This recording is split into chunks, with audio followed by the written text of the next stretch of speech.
Ngakho-ke, ungayithuthukisa njani i-credit score yakho? Uma ungakwazi ukuboleka imali ngenxa ye-credit score yakho, akusho ukuthi kuphelile ngawe. Nazi ezinye izindlela ezingakusiza ukulungisa i-credit score yakho.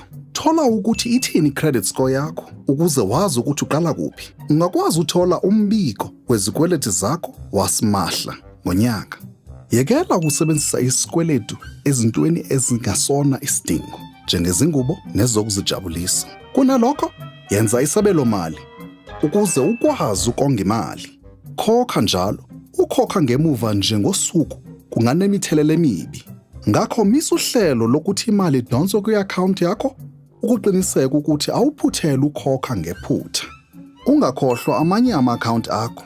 Amakhontilaki afana nomakhalekhukhwini ne-TV satellite nawo abalekile. Ungalinge uthathe imali mboleko ezokhokhelwa emholweni wakho olandelayo. Izimali mboleko ezikhokhelwa emholweni wakho olandelayo zibonisa ibhangi ukuthi unobunzima bokuhlangabezana nezinkokhelo zakho zamanje. Ngakho, nakanjani ngeke bakuboleka imali ukuzithenga imoto. Ukulungisa i-credit score yakho kungakuthatha iminyaka emibili. Kodwa konke lokhu kuyakusiza ekugcineni.